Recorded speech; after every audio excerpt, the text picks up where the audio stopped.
Hey now, ladies and gentlemen. Hey now. Hey now, hey now, hey now, hey now. Hey now. Hey now, and a hey now. Welcome to a brand new edition of the Line Talk 995. Talk995.com. Thank you all for being here on this Monday.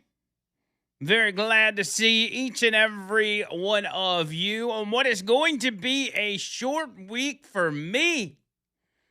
I'm here today and tomorrow, and then I am out ski. I'm getting out of here. And based on what I experienced this morning with going outside just to get in my car, I don't know that I'm going to leave the house during these next few days. I think I'm just going to stay inside because it is miserable. Miserable. Low of 19 today, 29 tomorrow, Wednesday's start. Well, I guess it warms up a little bit once okay, Wednesday high of 57, then 64 on Thursday. Dang. And then the highs in the 60s all looks like through a lot of next week. Okay. Maybe we'll come outside. And then, so next week's Christmas. So are we gonna have a semi-warm Christmas, or like it's warm during the daytime? It's miserable today, no matter what. It's absolutely miserable. And since Hyundai is screwing around with my Blue Link, where I can crank the car from my phone and set the heat, I have to get in a cold car every day, which also makes me very angry. I don't know what their deal is. I really wish they'd pick up the pace and register my vehicle, because I can start my car with my key fob, but it's like all the air settings reset. Like it doesn't, when you turn the car on, you then have to manually turn the heat on. But if I had the Blue Link, I could turn my car on from my phone and then from my phone adjust the heat and warm my car up so it's nice and toasty when I get in. I mean, it was so miserable this morning that I'm like, man, I might start wearing gloves. I might start wearing driving gloves. I think that's what I'm gonna do next time it gets this cold. Glad you're all here today. It's gonna be a big day. I got a lot to get to, and I'm gonna be honest, over these next 2 days, I'm going to be recapping some of the stuff that I've missed out on over the past week. I've had like a lot of stuff I wanted to bring y'all that I just haven't been able to do. So as we go along, we may start diving into some stuff that you're like, well, that's from a week ago. Just deal with it. Just deal with it. Recap of my weekend. What did I do? I had Saturday. P. Diddy had his honor band gimmick over at the UAB at the Alice Stevens Center, and did absolutely phenomenal. I was pretty impressed seeing that he just started playing drums this year, and he's already doing honor band stuff. Played several different instruments in the percussion section, and it was just very proud of him. He knocked that out of the park. All the kids that were involved, there's 4 different.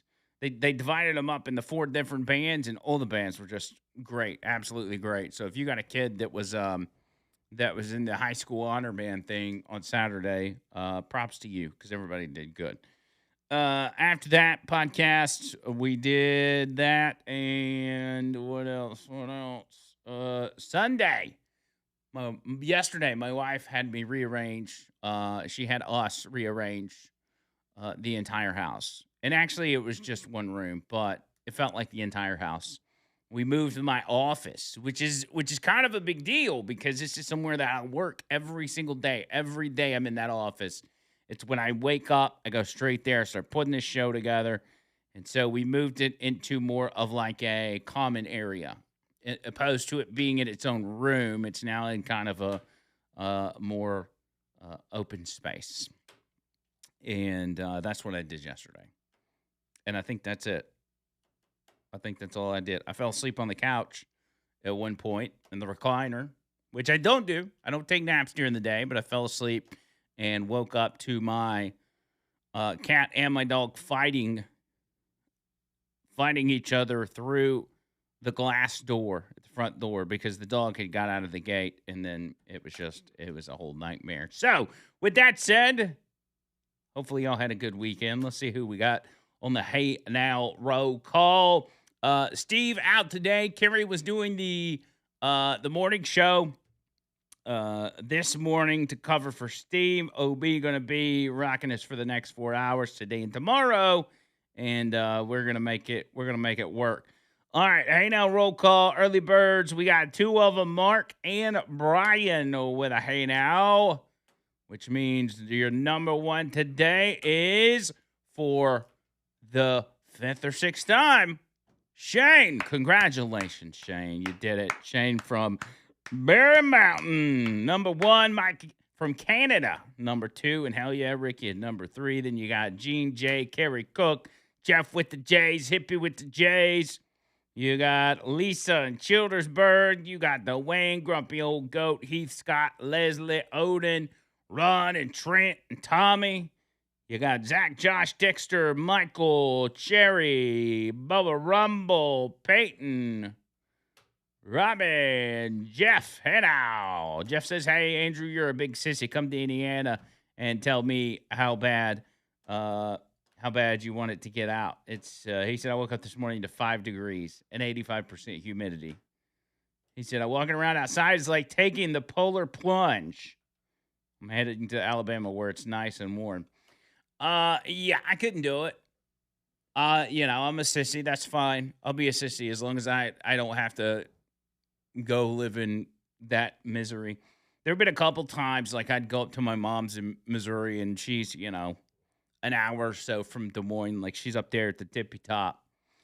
And like it gets so cold there. I remember one time we went out and you felt like you were being stabbed. And the wind it was just so miserably cold. I couldn't believe that people live like that. I don't know how some of y'all live like that. It's miserable. So hopefully we don't have to go through that very long because I don't like it. Puts me in a bad mood. All right, Shane, hit us up with a song. We'll get that hooked up for you. We got a lot of show coming up. If you want to get in, 205-545-9950 right here on the line, Talk 99.5.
Robbie says on the text line, oh my God, Trisha's married to a girl. I'm not a girl. I'm just a little dramatic. Which is how I got in this business in the first place, being dramatic. Okay? It's how I make my livelihood. That is Shine Down, Dead Don't Die by Shane. He sent that one in. So congratulations, Shane. You don't get to pick the song. You got one more chance this week, I guess, unless Will the Chubfather is going to be filling in for me if he wants to do the Hey Now roll call and let y'all pick a song. He's more than welcome to do that. But I'm going to leave that up to him. Let him do what he wants to do. Because he hit me up and he was like, hey, is there a certain way you want me to conduct your show? He's like, it's your show, you know. I'm just kind of taking care of it and I'll do whatever you want me to do. I said, listen, man, you just do what you want to do. That's what I say. Do what you want to do. Make it your own.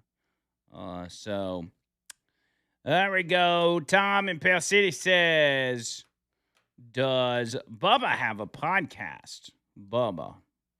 Who are you talking about? You talking about Bubba the Love Sponge? Yeah, they got videos on YouTube. You can go watch them whenever. If that's what you're talking about. That's you can find that on there. You can find ours on there as well. All right. So let me just go ahead and get some sports out of the way. Can I do Heisman Trophy? I didn't watch the Heisman Trophy presentation because one, we were in the middle of a podcast, but two, I was critical today. I was watching I was watching the Saturday night main event, the WWE live event or whatever. And I was watching it because it was John Cena's last match. And even though I don't keep up with wrestling like I used to, I watched it for a long time and my kids into it and everything else. It's so different because, you know, back in the day, like, you knew it wasn't real, but during the show, you could kind of detach from reality and almost pretend it was real and really get into it. But now it's so widely talked about as scripted and not being real and an entertainment show that it feels different. Much like anything else. Like when you were a kid, certain things felt a certain way. And now that you're grown up, maybe it's not as, you know, it's not as shiny and not as cool. But I like to keep up with it. It's become pretty mainstream, probably more mainstream than it's ever been. And so John Cena is a guy that's been in the game since the early 2000s. I mean, couple decades worth of being one of the top guys in the industry. So him having his last match was a big deal. And so I was watching that instead of the Heisman Trophy. And that maybe that makes me a girl as well, but I'm just being honest. So I'm watching that, and he's fighting a guy, for those of y'all that don't know anything about it, he's fighting this guy that's from, like, Germany or Croatia or something. He's like a German guy, and he's supposed to be one of the top guys in the business and all this kind of stuff. So they had those two fighting. I didn't really like the matchup. I thought it was dumb. Thought they could have picked somebody else, and it would have been a better match. But anyway, they go through the whole thing, and they do their thing and they get to the end of the match and John Cena ends up tapping out and losing in his last match. And the look on the people's faces in the crowd, it was a look of utter shock. There were children with tears running down their faces. Because you got to understand, John Cena was a guy that was like, you know, the kids loved him. The kids, it was John Cena for the kids. It was never given. It was like Hogan back in the day. And take your vitamins and say your prayers. He was that guy. And so as they put him in his last match, they script it to where he loses to a sleeper hold. He just gets choked out. And in a very weird way, because he kind of like smiled and then tapped out, which I didn't really like that. But I was kind of upset by it as well. I'm like, why not let him go out on top, you know? And I was already upset about the fact that that's the placement of it. I thought they should have just let him go all the way next year to WrestleMania and do his last match there. I felt like it would have been a bigger deal. But nonetheless, that's the way they did it. And the crowd was very unhappy. They were booing the writers. They were booing Triple H, who's in charge of creative and all that stuff.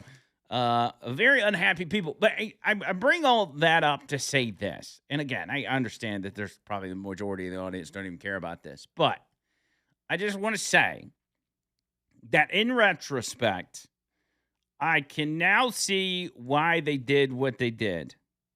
Because when you look back on previous top guys in the business, when they had their last match, their retirement match, if you will, the script went that they lost their last match. It was kind of tradition in the business that when you do your last match, you put the other person over. You're the one that loses because you're almost passing the torch to the next guy. So this was a symbol of John Cena passing the torch to Gunther, which was the guy he was fighting. And so in that sense, I guess it makes sense. Ric Flair lost his last match. Kurt Angle lost his last match. Goldberg lost his last match. And I didn't really think about that in the moment. Like, I was angry. I was like, why would you do that? You got all these kids crying, man. They're just children.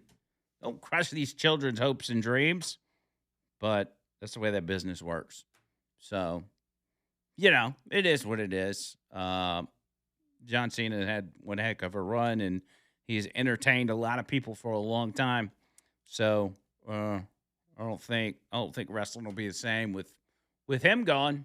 But we'll see what they do. They haven't been doing very good with the storyline as of late. It's been very boring, which is why it's hard to keep my interest in it. But that was my thoughts on that. Talked a lot about that on the podcast. That's why I wanted to bring it up and clarify where I stood. But I was watching that instead of the Heisman Trophy presentation. I'm never really interested in the Heisman Trophy presentation anyway.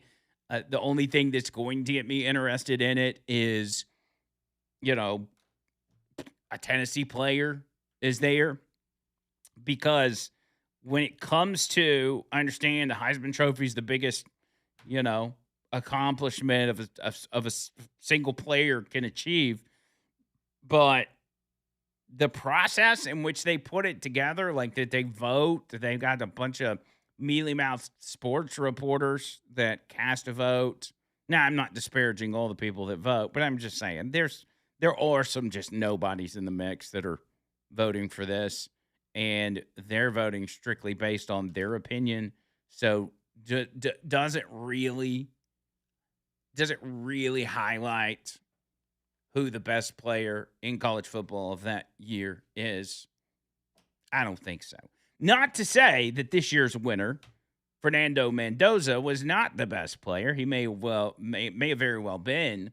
I've been fascinated watching Indiana pull off what they have, and would like to see them go all the way, because they're seemingly an underdog, as Indiana was the most losing program in college football up until this season. But it's whatever.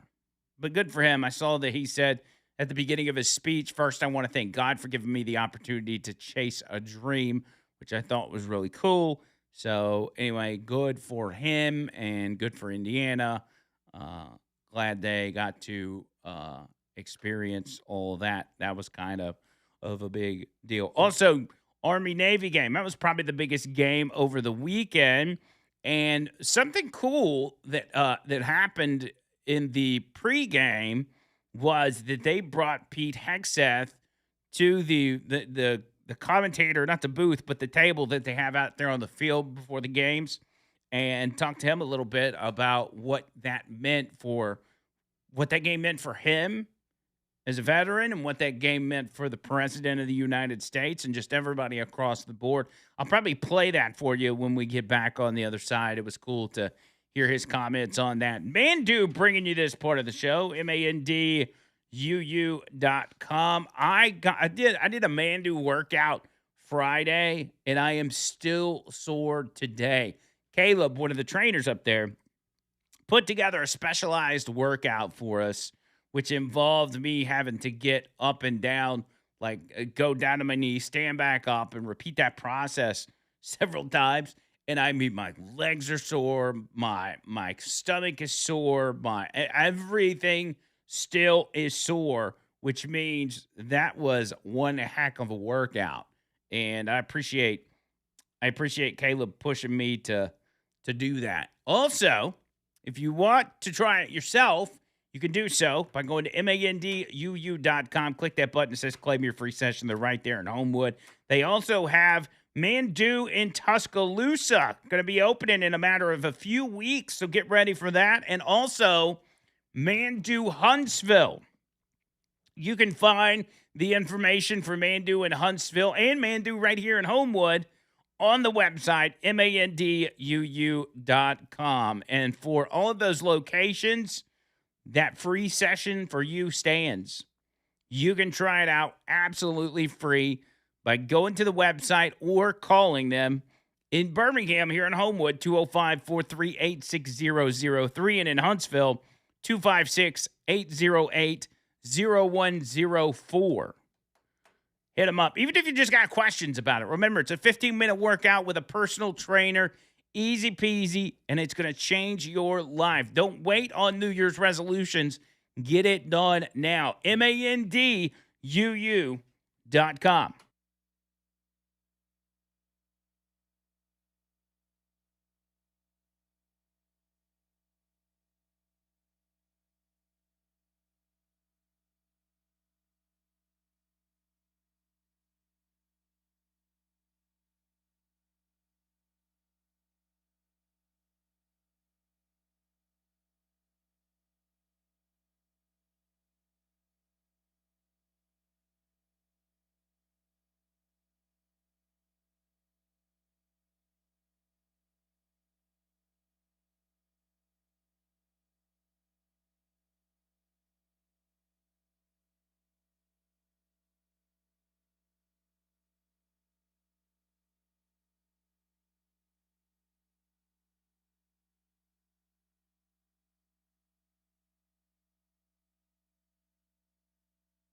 205 545 9950.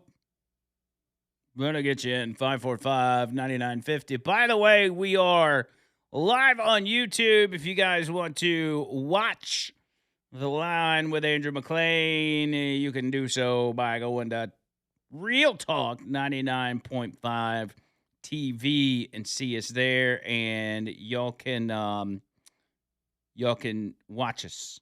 Y'all can watch us and you can chat. That's the biggest thing. So like I told y'all last week, the coolest thing is the fact that you can get on there and chat with other listeners. So if you wanna BS with the likes of other people, y'all can hang out in there and discuss the show and talk about how Andrew's a girl and whatever else you want to do. So you're gonna hook that up.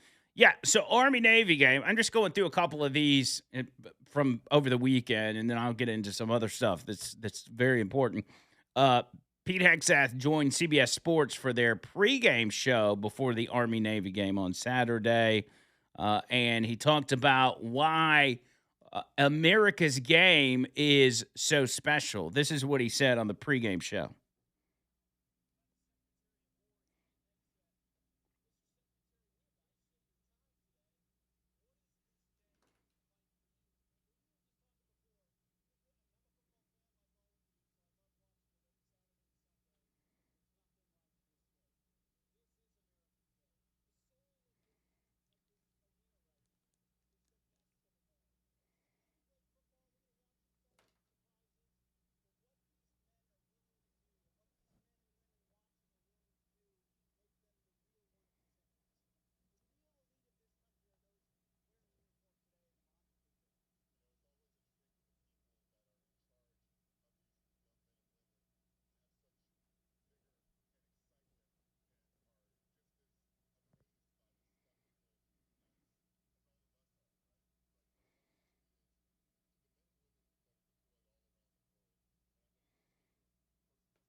So I play that so you can hear the vast difference between what the Secretary of War is saying and what some members of Congress are saying, which are making videos asking members of the military to defy the orders of the commander in chief. That's what the Democrats in Congress, that's what they've spent their time doing when it relates to the military. And on the other side, you've got Pete Hegseth saying, I'm here to serve you guys and to take care of you guys and make sure you guys have the best and the brightest among you to get out there and get the job done. There's a big difference. That's a big difference in those two groups of people. And I think America saw that Saturday.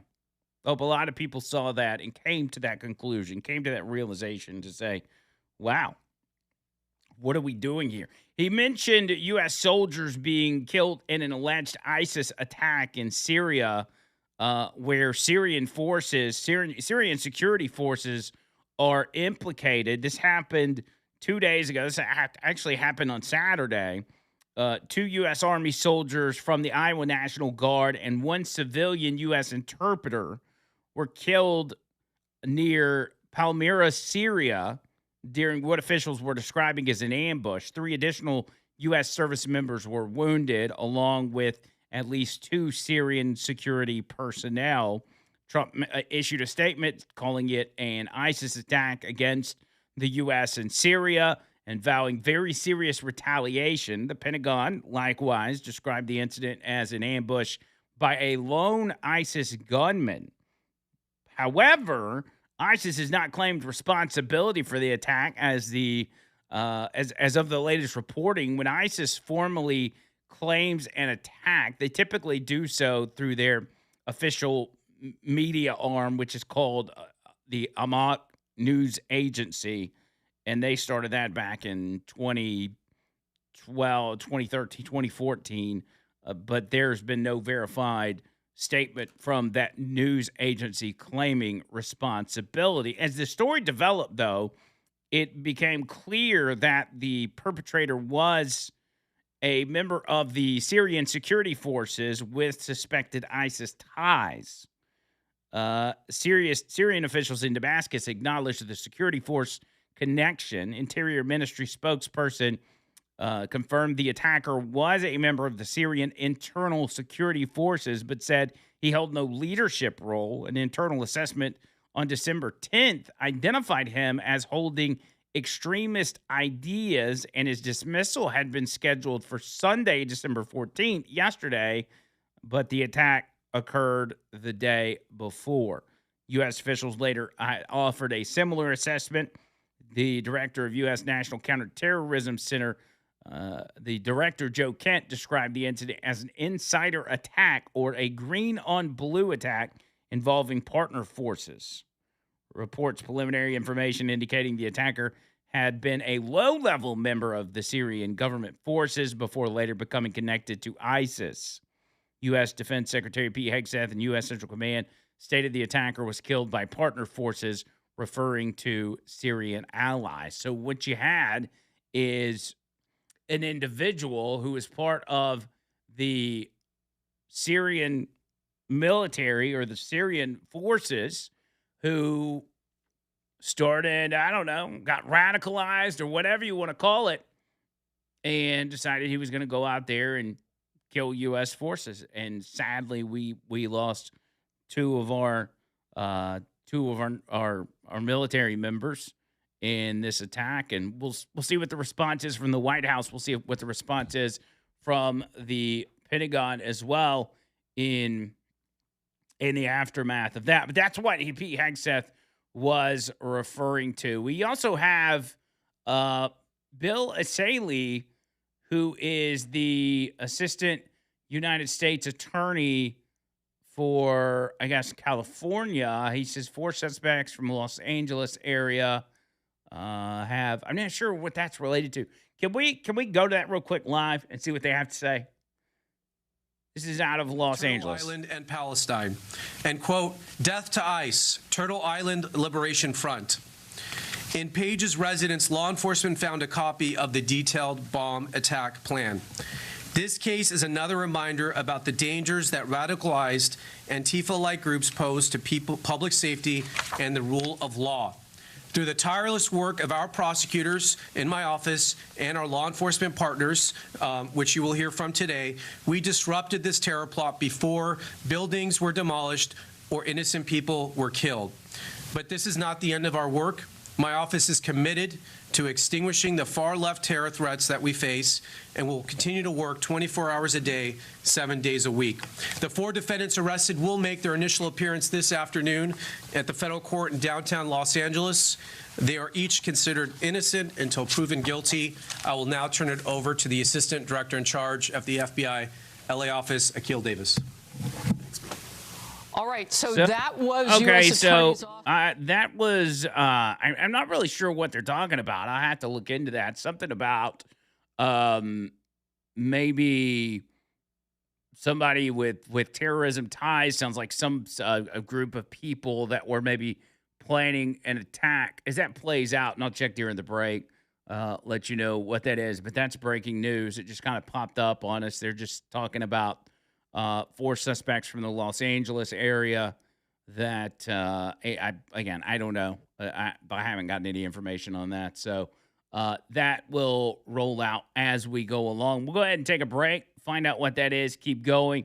I've also got, when we talk about the ties to ISIS, the Afghan refugees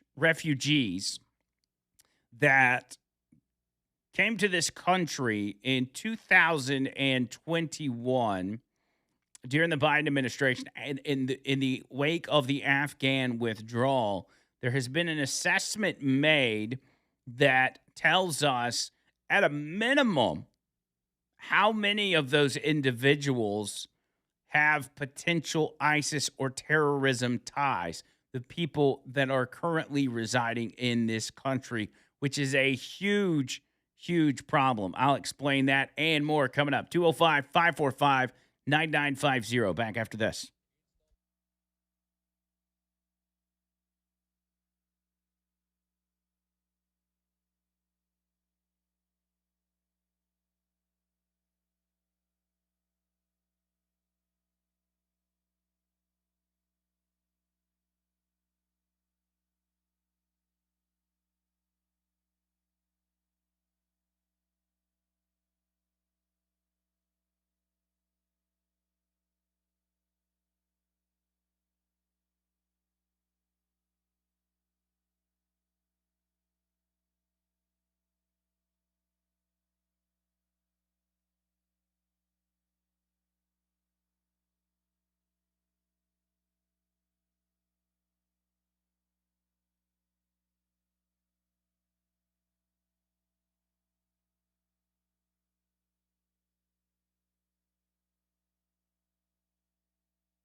205-545-9950.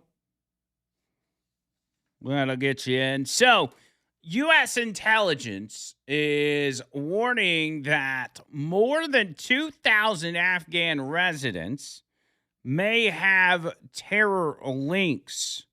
This comes from Tulsi Gabbard over the weekend, raising alarms after revealing that 2,000 number, that Afghan nationals currently residing in the country may have potential ties to terrorist organization. This all came about through a security review of approximately 190,000 Afghans who arrived in the U.S. following the withdrawal in 2021 under operation known as Welcome Allies. That's the irony of the whole thing, right? Welcome Allies with terror ties. That's what we should have called it. Allies with terror ties. Welcome, everybody. U.S. intelligence agencies have launched a reevaluation process to thoroughly investigate the backgrounds of these individuals with the goal of determining whether they pose a threat to national security. Gabbard explained that part of the concern lies in the possibility that some of these Afghans may be spreading radical Islamist ideologies within the United States, and argues that this scrutiny is essential to protect both the safety of the American people and the fundamental freedoms enshrined by the Constitution. It also follows recent violent incidents, as you know, which is why this is a big deal, with our 2 National Guard members being shot in Washington, D.C., while the shooter yells, Allah Akbar, Allahu Akbar. That's a problem. And that's where the guy came from. Additionally, officials from the Department of Homeland Security and the FBI indicated that thousands of investigations involving Afghans admitted into the country have been reopened, and that visa processes and asylum applications for Afghan nationals have been temporarily suspended while the detailed review is completed. So they say that these cases have been reopened, which tells me that they were once open but had been closed, and that the previous administration had said, let's just move on. Experts critical of the official narrative pointed out that many of the relocated Afghans were collaborators who assisted U.S. forces. This is the argument that the Democrats make, that, they are our allies. They're here to help us. But the intelligence report represents what they call a complex crossroads for the U.S. on one hand, the priority of ensuring internal security and preventing terrorist attacks on the other, the human and moral responsibility to protect those who risk their lives helping the country and who seek legitimate refuge. And most people don't have a problem with that. Most people don't have a problem saying, okay, you're an Afghan national. You helped us while we were there, whether it was interpreters or these were fighters or whatever. You know, I would dare say we owe it to those people to let them seek refuge here, because if they stay in their country, a country that is now governed by the Taliban, they risk being killed. They risk being tortured and killed. And so I don't have a problem with that if they're vetted into oblivion and it is 100% without a doubt confirmed that they have no ties to not just terror groups, but radical Islam in general. Because that's not going to mesh well. I don't know how many times we have to go through this, but it just doesn't work.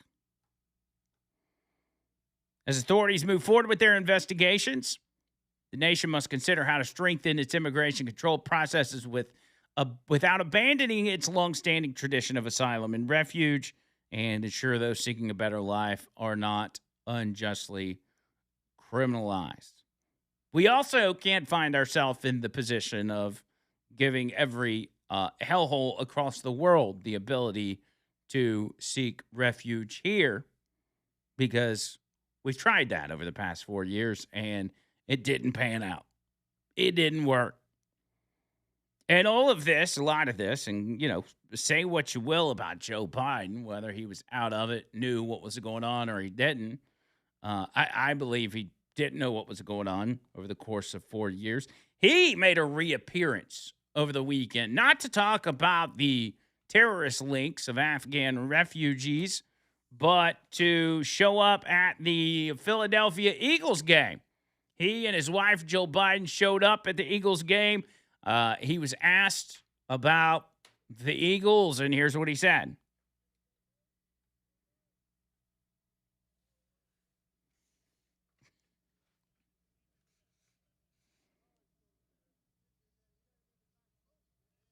Go Bears, man. Go Bears.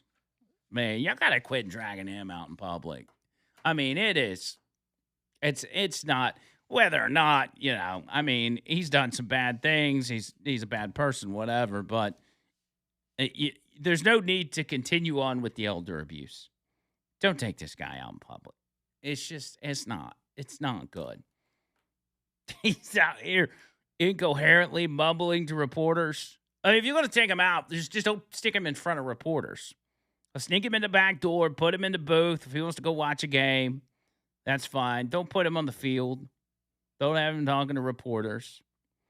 And ironically enough, you would think as a former president, someone who just left office a year ago, that on this weekend in particular, that maybe he'd show up to the Army-Navy game. But no. He went to mumble at the Eagles game. So, however, the current commander-in-chief was at the Army-Navy game, and he was there on the field for the coin flip. The crowd went wild as I guess Trump did the coin toss to kick off the game. Army won the coin toss, and the crowd was loving it, man. They were absolutely loving it. So, it's such a different country we live in from this time a year ago. Although this time last year, we had a lot more hope. We were on the backside of the election and everything else, but we knew we had a long road to go, and we do. We are still in that process of trying to claw our way out of a hole that has, I think the hole was deeper than people anticipated, but we're headed in the right direction, and that's what matters. Up next, hour 2, Rob Reiner and his wife found dead at their Brentwood mansion with knife wounds. You've likely already heard this news. I want to break down what information we know about that and much more on this edition of The Line. 205-545-9950, 545-9950. Hour number 2 coming up right after this.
Hey now, ladies and gentlemen. Hey now, hey now, hey now, hey now, hey now, and hey now, and hey now.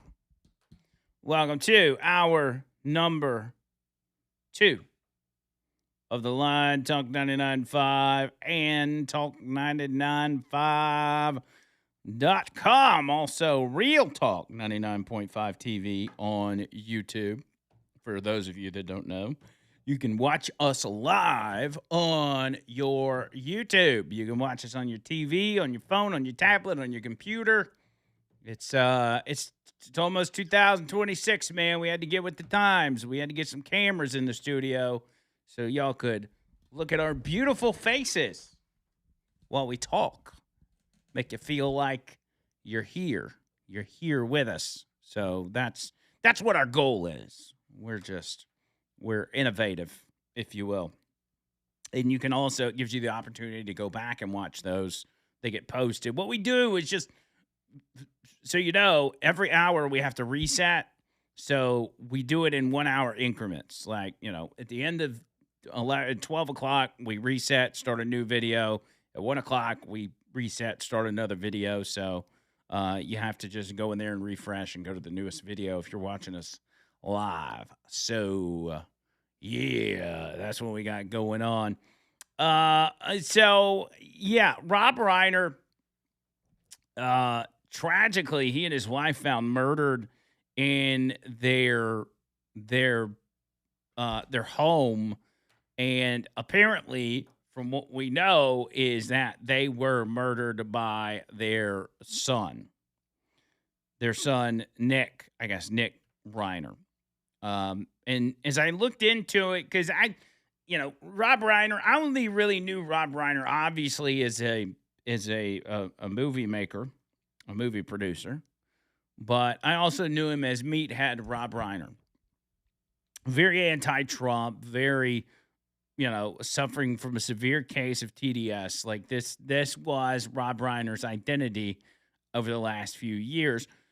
But as I looked further into that, he apparently was pretty open about his son Nick's drug addiction, and even made a movie about the family's experience with his drug problem.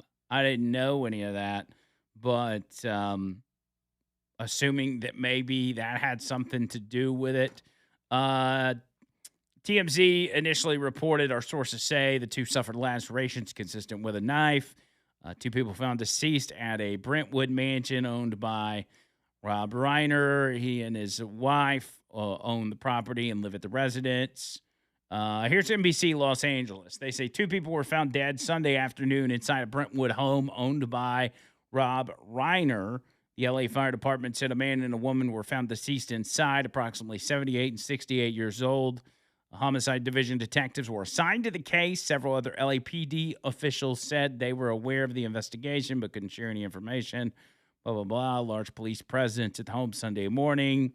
Paramedics were called to the home around 3:30 p.m. Within a few minutes, officers were dispatched to a home with a report of an ambulance death investigation, which is LAPD terminology when officers are called by firefighters to the discovery of a death. So the information that we have on that is that their throats were cut, which is a very gruesome way to unalive somebody. They had suffered from I don't know all the details, but every side points to, from what we understand, that it was the son that came there and murdered his parents.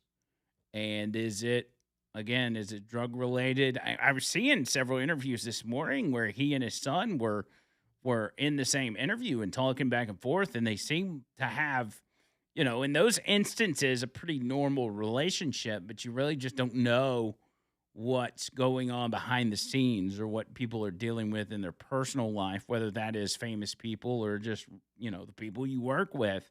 You don't know what they've got going on or the struggles they have. And sometimes they end in this way, which was very sad. Now, Rob Reiner, again, suffered from an extreme case of TDS. And if the shoe were on the other foot, you would hear, call it a minority, call it a small group of people that would be celebrating the death of somebody on the other political side. We saw it with Charlie Kirk. We've seen it with previous people where some individuals just that won't even give time to for the body to get cold before they start celebrating the death of a political opponent, not just somebody that's in office, but somebody that's outspoken like Rob Reiner. You don't see that on this end. Everybody has been, hey, that's sad. That's such a tragedy and an awful situation. And as a matter of fact, I came across I came across a clip of Rob Reiner in the days and weeks after Charlie Kirk's death, and this is what he said.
That was a very humane thing to say by Meathead Rob Reiner. So again, it as soon as I saw it, it struck me because I knew what was going to happen here. I knew everybody was going to be on the same page, saying, "Oh, whether or not I like the guy's irrelevant. He's still a human."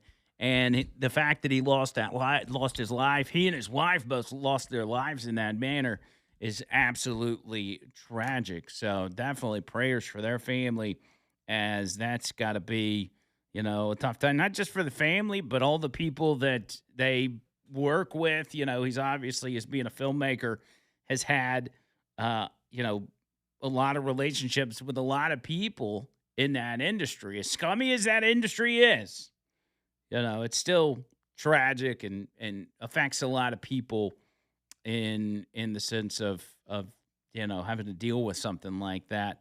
So that happened. Just we found that out, I guess, yesterday is when that news came out. Also over the weekend, we had a shooting at Brown University where the manhunt, from what I understand, is still underway. You had 2 people that were shot dead and 9 injured after a gunman opened fire at Brown University Saturday. Overnight Saturday and into Sunday morning, police took a guy named Benjamin Erickson into custody as a person of interest.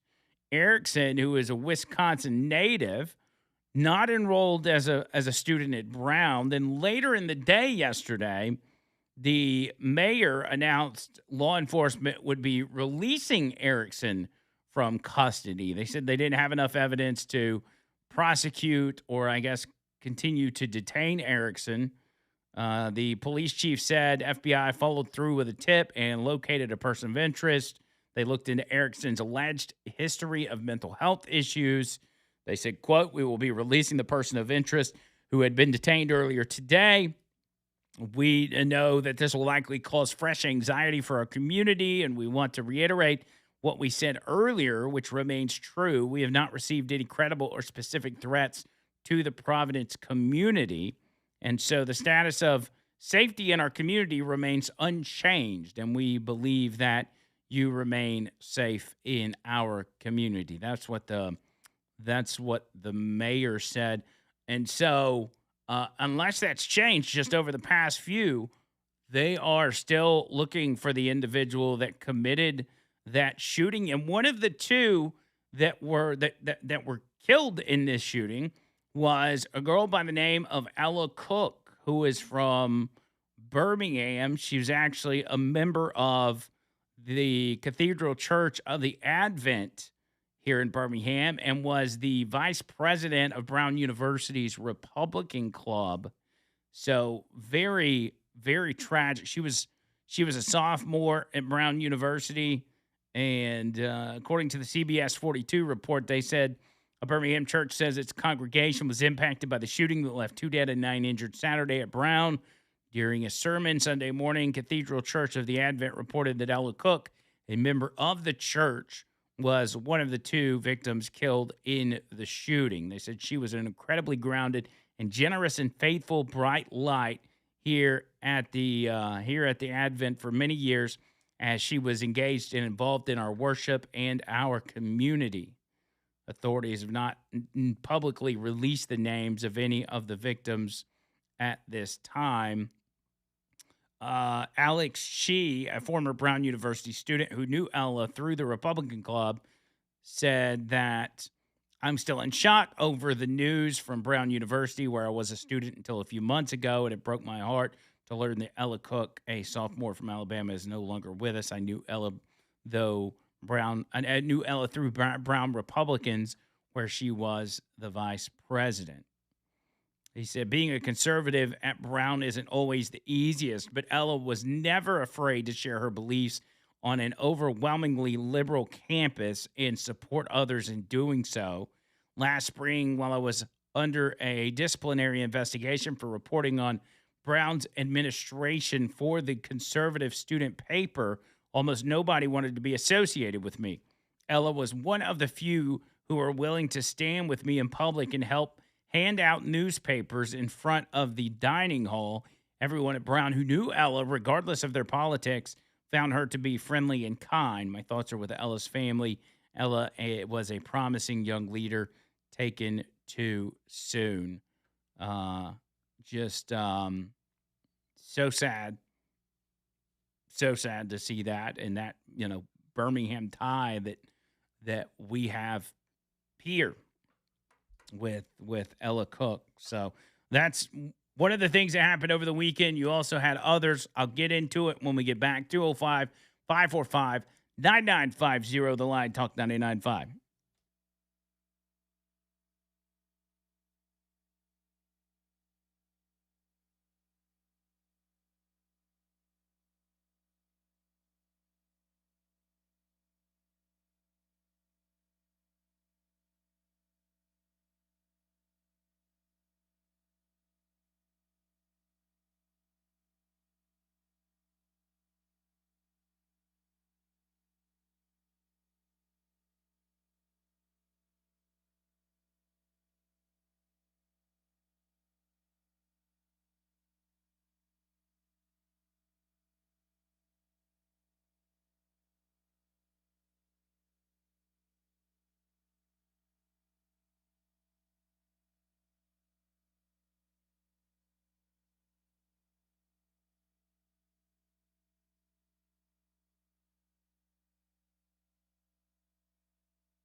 Rob Reiner's son booked for murder, held on a $4 million bail.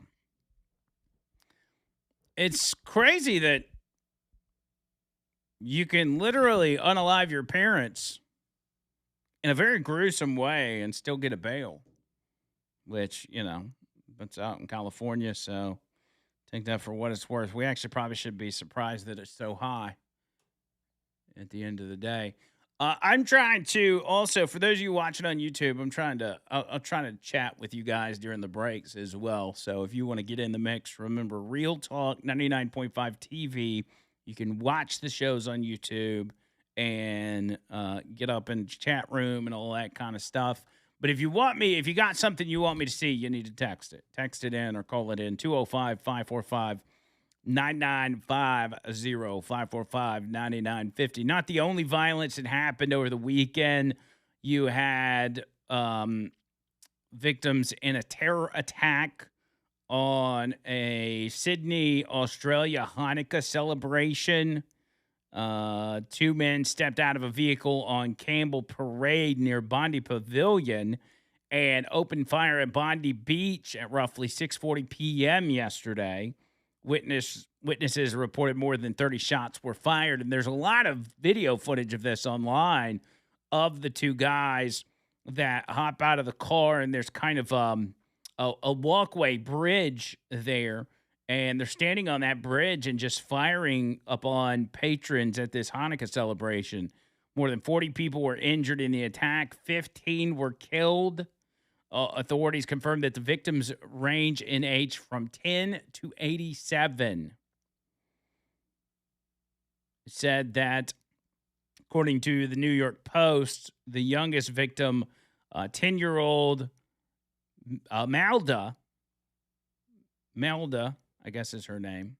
10-year-old Malda was confirmed as the youngest, according to a GoFundMe set up by her language teacher. She said, I was Malda's language teacher, and I knew her as a bright, joyful, and spirited child who brought light to everyone around her. Yesterday, while celebrating Hanukkah, her young life was tragically taken. Her memory will live in our hearts. As far as, there she is. That is devastating. Alex Klaitman was a Holocaust survivor, was killed while trying to protect his wife of 50 years. Klaitman survived the murder of survived the murder of millions of Jews in World War II, but was gunned down while protecting his wife in the land where he fled for refuge years ago. 2 religious leaders, 2 rabbis were also among those that were murdered.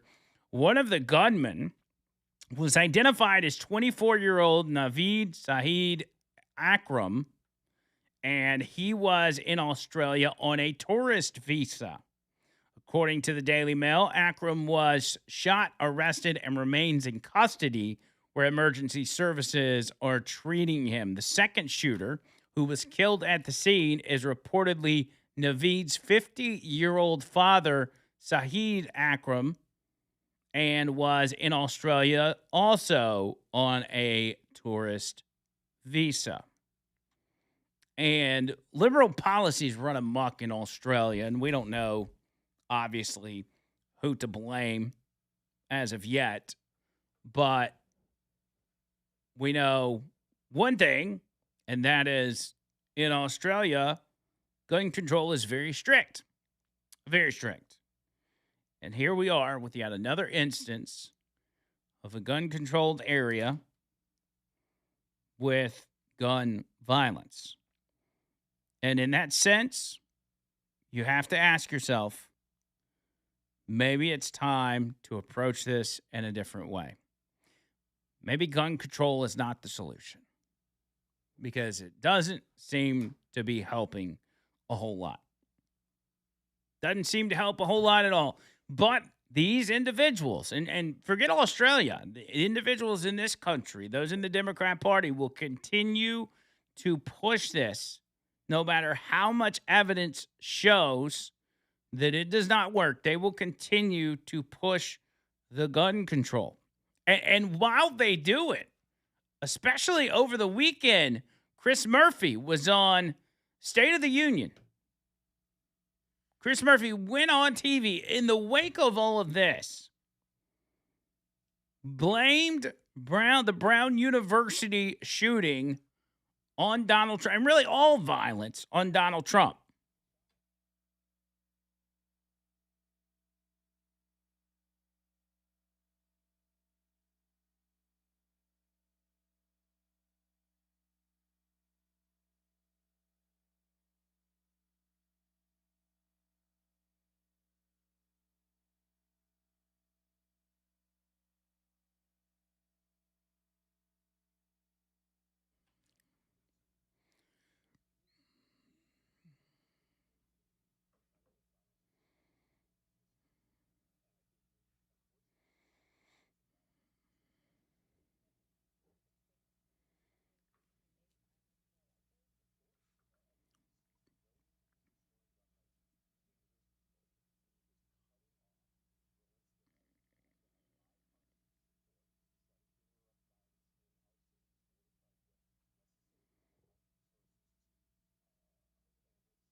That is knowable. So let me get this straight. 2 people are dead, at least 9 injured in the shooting at Brown University. And when Chris Murphy got this news, he thought to himself, you know what? You know what's a good idea? I think I'm going to go on TV and I'm going to blame the President of the United States for this. He looked himself in the mirror and said that. Then went on TV and made those comments. Absolutely amazing. Never ceases to amaze me.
So more and more information continues to come out about the Rob Reiner thing, and just kind of keeping up with it in real time. Now TMZ is reporting that Rob Reiner, his wife Michelle, and their son Nick attended Conan O'Brien's Christmas party Saturday night. At the party, Rob and Nick got into a very loud argument, loud enough for many others to hear, according to family sources telling TMZ. They said they're told Rob and Michelle then left the party, but they don't know if Nick left as well. TMZ is the first to report the argument between Rob and Nick on the heels of the murder. Our family sources add Michelle had been anguishing to friends over the last few months that she and Rob were at their wits' end over Nick's mental illness and alleged substance abuse issues, and did not know what to do with their son Nick, saying, quote, "We've tried everything." So that seems to be, I mean, as this story kind of adds up, that seems to be what the case is it was a situation of, you know, family issues. A child that deals with dealing with drug abuse and mental illness. Of course, I don't know anything about their son, but I'm just assuming that your standard whatever, situation like that many average people that are not film directors have dealt with time and time and time again is just it's one of those things, man. Sad that had to happen, no matter who it is or what their politics are or anything else. I mean, Rob Reiner was very outspoken and very obnoxious for sure. He was one of those guys. I mean, he was probably one of the worst offenders out of the group, but at the same time, he's a human being, and you pray for his family. But that derangement that Rob Reiner had, it spread beyond Trump. It was across. And well, I think it was centered with Trump, but it spread across other political races, other mayorals and senates and congressmen and whatever. Like, I think about Mamdani, like Rob Reiner was. I'm assuming that he was a big Mamdani guy, and Mamdani's the type of guy that can literally bring down a city if in fact he's allowed to do what he wants to do. He's getting ready to take office at the beginning of the year. He's already talking about what he wants to do with, this, that, and the other, and free buses and homeless and immigrants and everything else.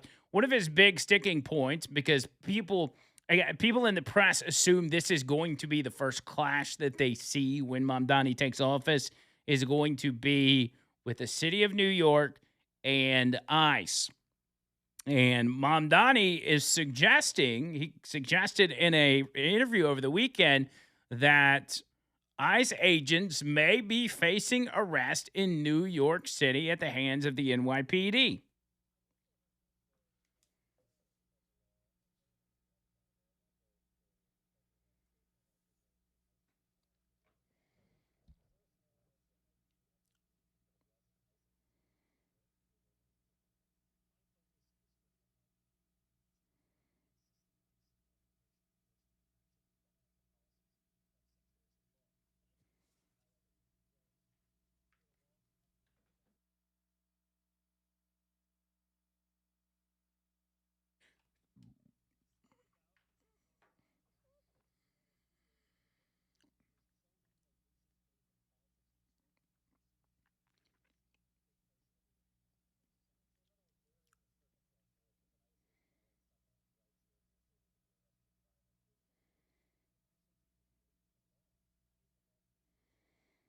Well, and this is the problem. This is the disconnect, is nobody's breaking the law. people are following the law. And as people in Congress scream and yell and throw temper tantrums over what ICE agents are doing, they have had no interest whatsoever in changing the law. They're just leaving it and complaining about it. I mean, they're not even bringing it up. They're not even bringing bills to the floor to say, "Hey, let's pass a new law that no human being's illegal." They haven't done it. Now, they're not going to get it passed, but they haven't even proposed it. Instead, they're proposing to arrest ICE agents for following the laws that they wrote. Genius. So Mamdani can say that kind of stuff and never do anything about it and never have an instance of an NYPD officer arresting an ICE agent. And he knows that because they're not breaking the law. He's like, well, it's the same thing as the video, the Seditious Six. They came out and they said, hey, if you're in the military, you don't follow illegal orders. You deny any orders that come from the commander-in-chief that are unlawful. They put the video out, and they're asked about it by members of the press. They're like, so which orders are you not wanting them to follow? Which ones are illegal? Well, I haven't seen any illegal orders yet, but I'm sure it's coming. So they'll just do this song and dance of, well, it's coming. I haven't directed the NYPD to arrest any federal agents yet, but it's coming. And it'll never happen. Not to mention the popularity of Mamdani. It hit an all-time high on election night, but it will plummet very soon. Once New Yorkers start seeing the effects of Mamdani policies, people will start to change their mind. And they're probably going to do it at breakneck speed, which is sad for them because they're trying to get these up-and-comers, get people like young, fresh faces in the Democrat Party to move up in the ranks and be that next leader, be that next presidential candidate. And it's not working for them.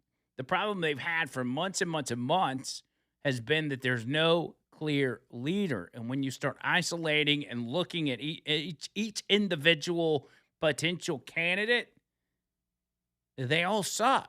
And that's not Andrew McLean's opinion. Of course, I think they all suck. But I'm talking about Democrat voters think they all suck.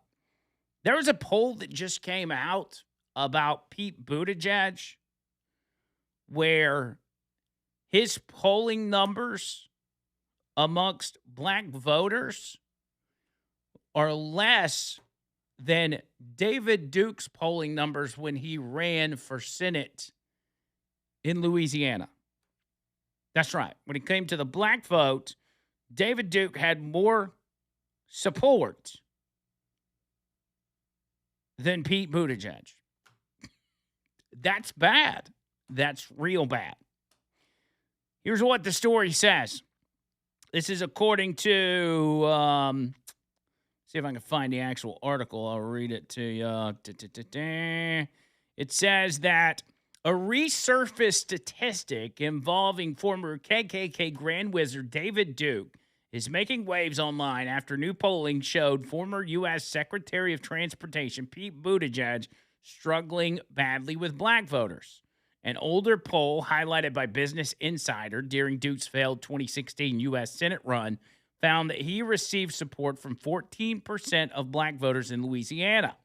That number is not the same as a national presidential poll, but it's an entertaining gauge.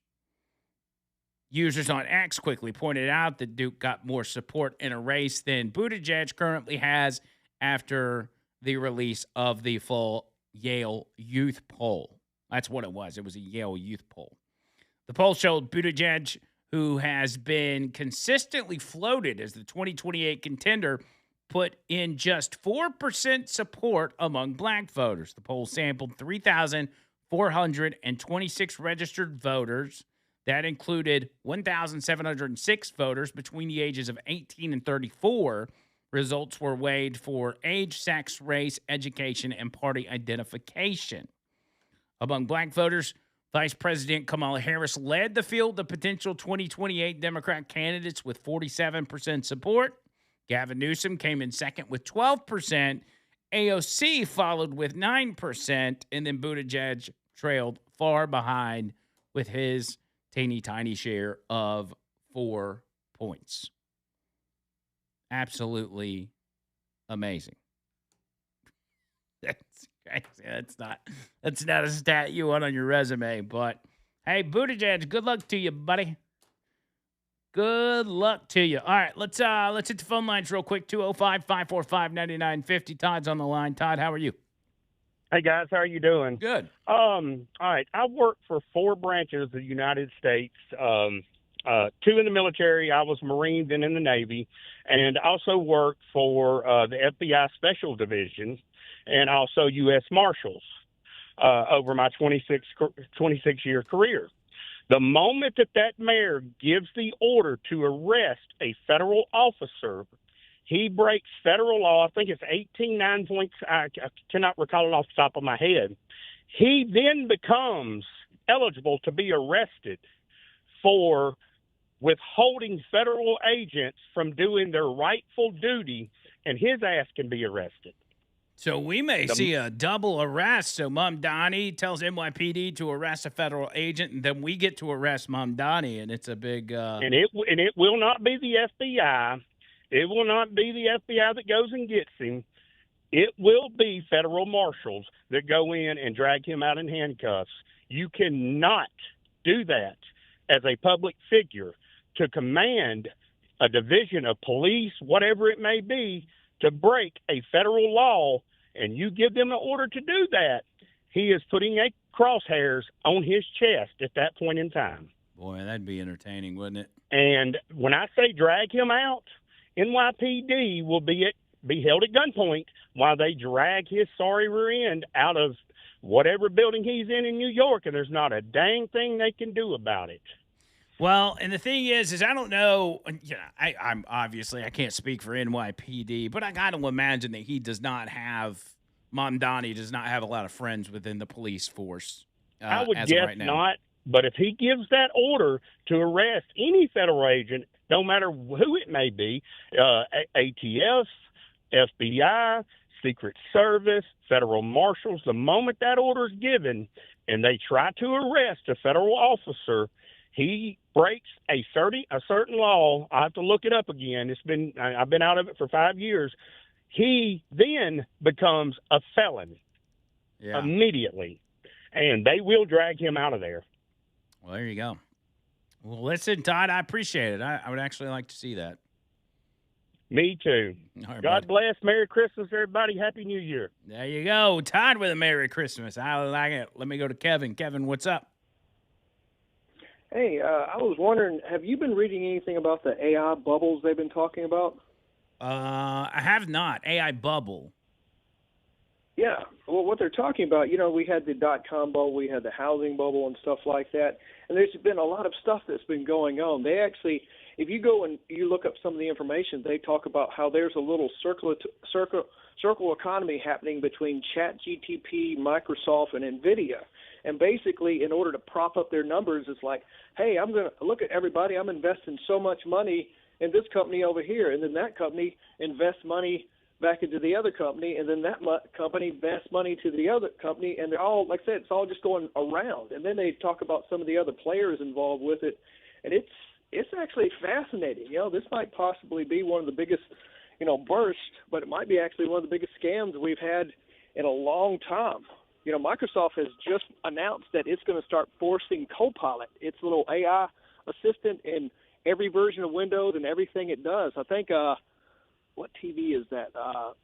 One of the TV brands, they're going to push Copilot on and stuff. And like I said, they have to keep kind of prop this up. They've invested so much money and they've got so much stock in this thing right now that, if it falls through, it could affect them greatly, even though they're worth almost $4 trillion. But still, you have something that you've been talking about as the greatest thing since sliced bread, and all of a sudden nobody is believing it anymore because what do they talk about? How many lawyers have gotten in trouble because they tried to use it and it wound up, it was hallucinating. Just like, well, I don't know that information, so I'm just going to make that up. And It's been Yeah. crazy. I would advise everybody out there, since this is such a huge thing, that companies have replaced people only to come back and realize, wait, it can't do what they promised it was supposed to do. So we actually had to hire people back to come back because this didn't work out the way it was supposed to. But And I'm sure there's a anybody lot out of there- people investing in AI right now as well. I mean, even average people, because, like you Yeah. said, it seems like the latest and greatest things, and everybody assumes that this is the direction we're going as a society. That AI is going to take over, and everybody wants a piece of the pie. But if that comes crashing down, that'll be bad for a lot of people. Yeah, it's a whole fake it until you make it kind of thing. I mean, don't get me wrong, I think it has a lot of potential, but a lot of the things it's doing right now is just glorified versions of Photoshop and automation. I mean, it's not really, we've had self-driving cars for a while. We've just had to fill in some of the blanks, and that's still not 100%. People need to realize, how many self-driving cars have still run over people? I mean, look, AI does not make it perfect. It just kind of makes it a little better in some ways, but in other ways, you still have all these gaps that they're trying to fill in. But, man, I thought it was fascinating. Some of the things they pointed about how the money is being shifted around, and it's basically, wait, isn't this illegal? What other companies shift money around like that? They get in trouble for that. But I would advise anybody to go look at that. It's real fascinating. Yeah, All right, that is fascinating. Hey, Thanks, Kevin. I appreciate it. Yeah, I'll have to look into that.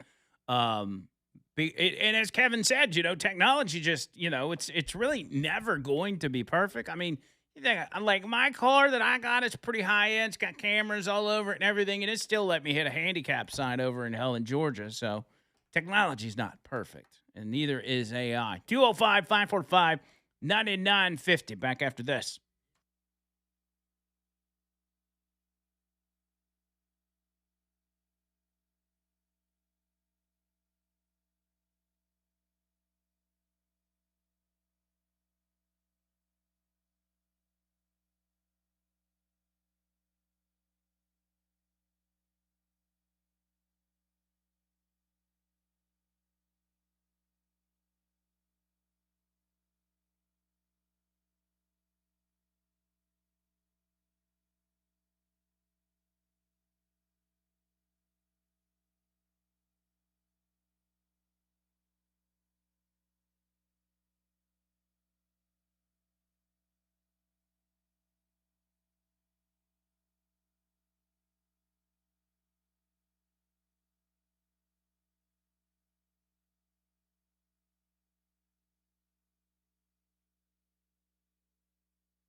205-545-9950. That'll get you in.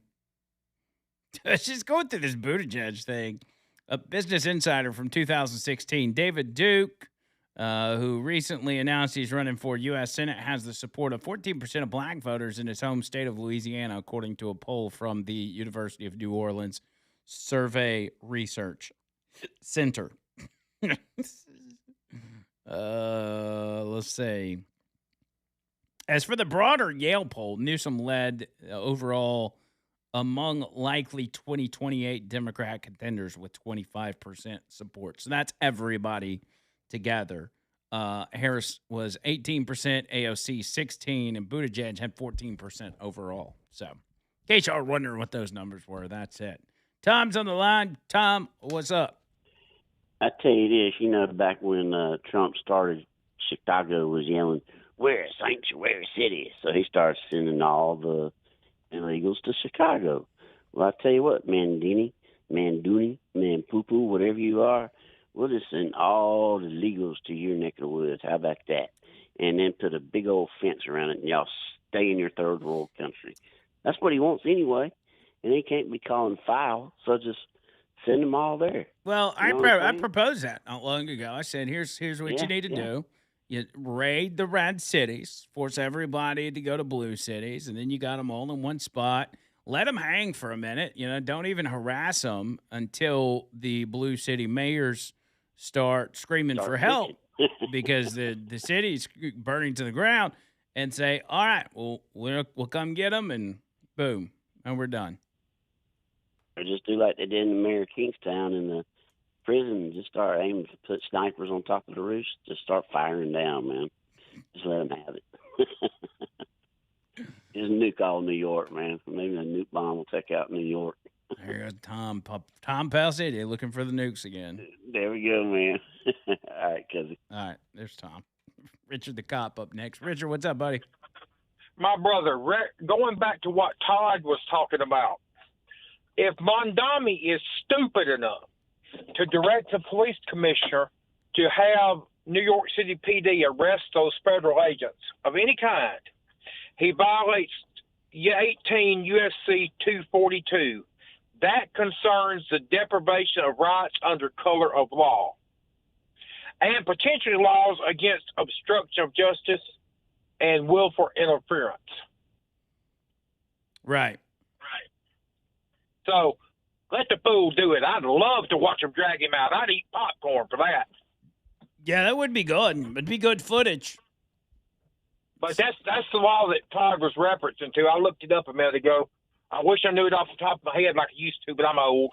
Have a good day, boys. All right, thank you. It's I go back to the fact that it's all bark and no bite because Mamdani knows that they're not going to be sending federal agents to places like New York City to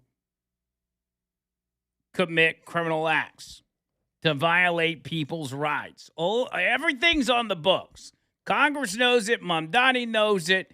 It's all grandstanding to divide people further and pretend at the same time that he actually cares about